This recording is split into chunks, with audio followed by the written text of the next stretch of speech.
Salut et bienvenue sur la chaîne. Je suis Nick Landel pour la chaîne Booktube Les Lectures de Nick. Si c'est la première fois que vous êtes là, n'hésitez pas de vous abonner et d'activer la cloche de notification. Vous pouvez aussi nous trouver sur Facebook, sur la page Facebook Les Lectures de Nick, sur Bookstagram. Bookstagram, c'est l'action de parler des livres sur Instagram, donc Book pour livre, Instagram pour Instagram. Les Lectures de Nick, aussi sur BookTok, sur le compte Facebook, sur le compte les Lectures de Nick. On a fait une précédente vidéo qui était intitulée Mon bilan de 2021 et mes objectifs de 2022. Donc, si vous n'avez pas encore vu, je vous invite à regarder la vidéo, aussi commenter, liker et partager. Ça fait toujours plaisir. Donc, aujourd'hui, j'aimerais vous présenter mes 10 meilleures lectures de 2021. Donc, c'est vrai que c'était un choix vraiment difficile parmi les livres que j'ai lus en 2021, mais j'ai décidé quand même d'essayer. Bon, c'est dans un certain ordre, c'est-à-dire on va quitter du 10e pour le premier. Le 10e livre que je me représenter, c'est ce livre Mendiante d'amour, écrit par Paul Marcel Normaux-Guézet. Oui, c'est l'autrice de ce livre en question. Ce livre parle de l'histoire, c'est un roman en fait, c'est pour ça que c'est exceptionnel. C'est l'histoire d'Amanda. Amanda qui naît d'abord des parents qui ne voulaient pas d'elle. Son père et sa mère sont écrivains, donc ils avaient une priorité sur leur carrière. Malheureusement, la maman d'Amanda tombe enceinte et elle voulait avorter, mais elle n'avorte plus, donc c'est un enfant vraiment indésiré. Elle naît, grandit dans une famille quand même pleine d'amour. Elle est enfant unique et quand elle est adolescente, un jour elle se rend à une fête d'anniversaire chez une amie. Elle avait un camarade de classe qui la calculait depuis, qui va la droguer et qui va la violer. C'est la descente aux enfers pour Amanda. Quand elle rentre à la maison, elle n'est plus la même personne. Mais heureusement pour elle, sa grand-mère était croyante. Sa grand-mère essayé de se rapprocher d'elle, mais Amanda ne voulait pas. Sa grand-mère lui offert une Bible qu'elle n'avait jamais lue. Elle a son bac, donc elle décide de déménager pour aller dans une autre ville continuer ses études. Et c'est ainsi que là-bas, elle commence à travailler dans un hôtel et elle rencontre des grands messieurs, des grands clients, des clients VIP. Et elle commence à sortir avec un monsieur. Elle tombe follement amoureuse de ce monsieur. Ce monsieur a fait voyager à travers le monde, mais ce monsieur n'est pas intéressé par le mariage, ce qui fait qu'il en lâche un coup de route. Amanda commence donc à travailler pour une maison close et elle se prostitue en fait. Elle recherchait vraiment qui va combler cet amour. Et un jour, elle rencontre l'évangile.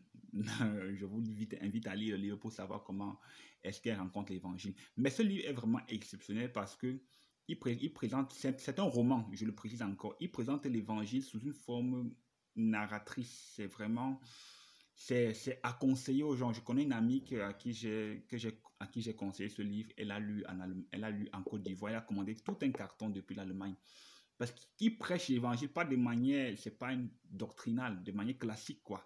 C'est un roman, c'est une histoire belle qui parle de l'amour de Jésus pour une fille qui avait perdu tout espoir, qui recherchait l'amour et qui avait perdu de la valeur à ses propres yeux. Mendiante d'amour, écrit par Paul Marcel Guézet. Le 9e livre, puisque là c'est le 10e, que vous présentez, c'est ce livre, Les Nations qu'il a servi, volume 2. Et ça c'est le volume 2 parce qu'il y a un volume 1. J'ai commencé par ce volume, c'est plus tard que je me suis rendu compte que c'était le volume 2. En fait, dans ce livre, c'est les témoignages des missionnaires dans les pays où la communauté missionnaire chrétienne est implantée et que le professeur Zachary Steinfeld avait eu à visiter. Il y a beaucoup de témoignages ici, puisque c'est le volume 2. Mais le témoignage qui m'a le plus marqué, il y a deux témoignages qui m'ont beaucoup marqué dans ce livre. C'est le témoignage du pasteur Calvin Echo. Vraiment, il a un compte rendu détaillé, clair et synthétique de tous les voyages du professeur Zachary Steinfeld au Gabon. Il peut vous dire, quand il est venu à son 23e voyage, il a enseigné sur ceci. Quand il est venu à son 17e voyage, il a enseigné sur ce sujet. Voici ce qui s'est passé. Son témoignage est vraiment exceptionnel. J'ai beaucoup aimé. Bon, pour moi, de mon humble avis, les missionnaires devraient apprendre du frère Calvin comment rendre compte des voyages du leader dans notre nation ou bien dans notre localité. Le deuxième témoignage qui m'a... Bon, il y a plusieurs témoignages dedans, mais le deuxième témoignage qui m'a le plus marqué dans ce livre, c'est le témoignage du missionnaire numéro 2 au Tchad. C'est la sœur Eugénie Takan. J'ai lu ce livre. Vraiment, si tu passes par là, sœur Eugénie, maman Eugénie, c'est vraiment, j'ai aimé ton témoignage. Bon, son témoignage, c'est comment... En fait, elle était étudiante à l'INSET, c'est-à-dire qu'elle devait sortir comme professeure. Et bon, elle savait dans tous les cas qu'elle devait aller comme missionnaire. Et un jour, dont le frère Isaac rentrait d'un voyage international, le frère Isaac lui dit à son fiancé, elle, préparez-vous, vous allez aller au champ de mission. En fait, elle savait qu'elle devait aller au champ de mission, mais la nouvelle que le frère Isaac lui a donnée est tombée sur elle comme un seau d'eau froid. Elle avait tellement mal dans son cœur, selon ce qu'elle dit dans le livre. Elle a dit à Dieu que Dieu, tu sais que mon père compte sur moi. Il m'a envoyé à l'INSEP pour que je sorte du travail et que je l'aide à élever mes petits frères. Si tu veux que j'aille comme missionnaire, même dans le monde, quand on vient prendre la fille de quelqu'un, on paye au moins la dot. Tu ne peux pas me prendre comme ça, Seigneur. J'exige que tu payes la dot. Et la dot, c'est que je veux que mon père croie. Moi, ce qui m'a marqué dans son témoignage, c'est la liberté qu'elle avait avec Dieu. C'est-à-dire, ça a changé ma pensée. C'est-à-dire que j'ai compris que Dieu est exceptionnel. C'est-à-dire qu'elle parlait librement à Dieu. Et vraiment, ce jour-là, le jour qu'on faisait le Saint-D'Or, c'était à la Croix-Rouge. Selon ce qu'elle dit dans le livre. Le frère avait prêché un message tellement difficile. Elle s'est demandé que pourquoi est-ce que le frère prêché un message si difficile. Mais son père a cru. Son père devait partir en retraite 2 ans plus tard. Mais Dieu a fait, il est parti en retraite 4 ans plus tard. Donc il a travaillé plus d'années qu'il n'en fallait. Il a pu envoyer tous ses petits frères à l'école. Ils ont pu avoir des concours. Et elle dit qu'aujourd'hui, tous travaillent. Elle conclut son témoignage en disant que Dieu n'est le débiteur de personne. Vraiment, ça a changé ma conception que j'avais au sujet de Dieu, la manière dont Dieu traite. À un moment au Tchad, ils étaient au Tchad avec son mari et elle était en retraite et elle avait jeûné et elle priait. Elle voulait faire un jeûne de 40 jours. Et pendant la retraite, elle portait le fardeau de l'œuvre au Tchad. Elle était troublée. Dieu l'a dit, ok, tu veux donc quoi? Dis-moi ce que tu veux. Elle a dit à Dieu que Dieu fait que quand je vais sortir de cette retraite, mon mari accepte que je ne tombe pas enceinte maintenant. Et quand elle est sortie, Dieu a dit que, ok, je t'accorde ce que tu as demandé. Et quand elle est sortie net, son mari lui a dit, chérie, tu penses quoi? Je pense que ce n'est pas nécessaire que tu tombes enceinte maintenant. Elle dit que justement, elle avait envie de faire un jeûne de 40 jours pour l'œuvre. Vraiment, son témoignage a changé ma conception au sujet de Dieu. Dieu écoute nos requêtes. Dieu peut nous accorder nos désirs. Dieu peut, je ne sais pas comment dire, tu poses une condition à Dieu en fait. Que Dieu, il faut que mon père croie. Non. J'ai beaucoup aimé ce livre. Je vous le recommande pour avoir une idée aussi de comment est-ce que, d'une idée du professeur Fomon, de la facette des missionnaires. C'est-à-dire que c'est une facette de l'œuvre que seuls les missionnaires présentent. C'est une facette du frère Isaac que seuls les missionnaires présentent dans ce livre. Les nations qu'il a servi, volume 2. J'espère que je vais arriver. Bon, le 8e livre que vous présentez, c'est ce livre écrit par le pasteur Théodore Endossé, l'église des maisons dans les desseins éternels de Dieu. Il se base dans la Bible pour nous montrer ce que c'est qu'une église des maisons. Il commence dans l'Ancien Testament, l'église des maisons. Savez-vous que la maison d'Abraham était une église des maisons? Savez-vous que la maison de Job était une église des maisons? Il se base donc sur les églises de maisons de l'Ancien Testament et même du Nouveau pour tirer des leçons et pour nous enseigner sur ce que c'est qu'une église de maison. Si nous devons offrir 1 million d'églises de maison à Dieu à la phase 2, il est essentiel pour nous de savoir ce que c'est qu'une église de maison et surtout de savoir ce qu'elle n'est pas.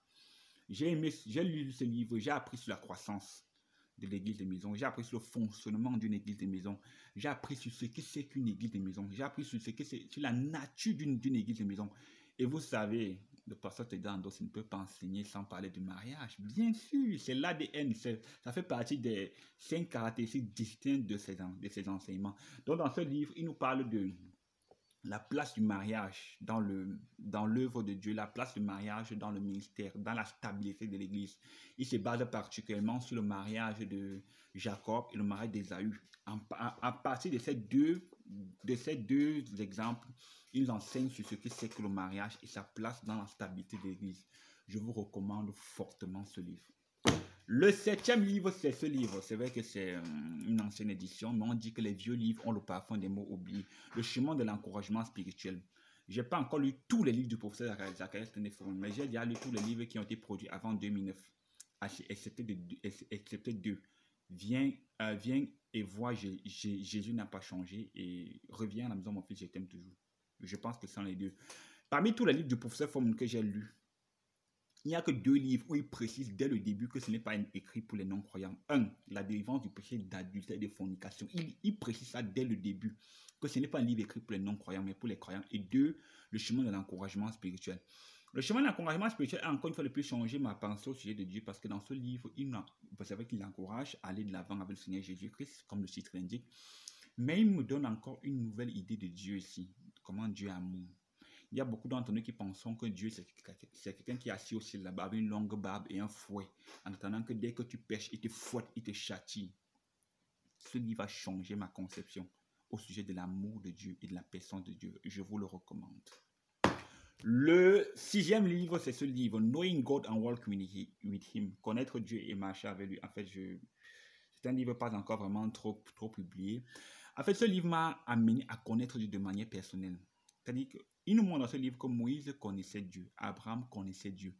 Il est choqué, l'auteur est choqué par la légèreté qu'on a de nos jours, de ne pas avoir des interactions avec Dieu. Combien de gens peuvent dire que Dieu m'a dit? Combien d'entre nous connaissons exactement ce que Dieu nous a dit au sujet de chaque domaine de notre vie? Il est impératif, il est important pour le croyant de connaître Dieu. Et ensuite, de savoir comment marcher avec Dieu. C'est un livre vraiment exceptionnel qui m'a amené, moi, particulièrement, à chercher à avoir une interaction, une relation personnelle et vraiment dynamique avec Dieu. Knowing God and Walk with Him, écrit par le professeur Zacharias Stanley Foreman.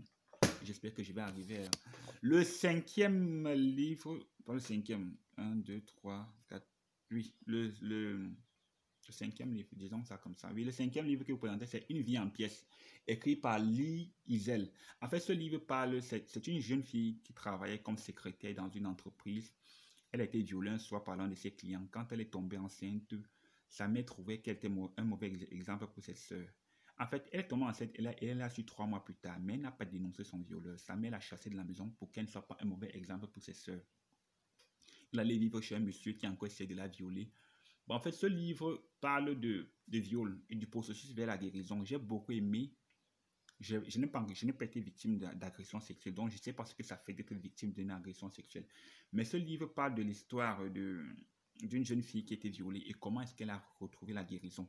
Et j'ai aussi beaucoup aimé, et elle a cru au Seigneur Jésus-Christ. J'ai aussi beaucoup aimé le fait que quand elle confiait son enfant en adoption, elle exigeait que son enfant soit adopté par des croyants. Chose qui ne se faisait pas dans l'orphelinat en question. Mais Dieu s'est arrangé. Dieu est utilisé. C'est-à-dire que quand on lit ce livre, on se rend compte que Dieu a été présent dans chaque aspect de sa vie. Même quand elle était violée, on pense que vraiment Dieu, elle était abandonnée, elle était non-croyante, mais non. Ce livre montre comment quelqu'un peut être reconstruit après une trahison, un viol. Et il montre aussi la place que Dieu avait dans sa vie. J'ai beaucoup aimé ce livre et je vous le recommande si vous avez été victime d'agression sexuelle, si vous avez besoin de guérison intérieure ou bien si vous connaissez quelqu'un qui souffre de ce problème. Et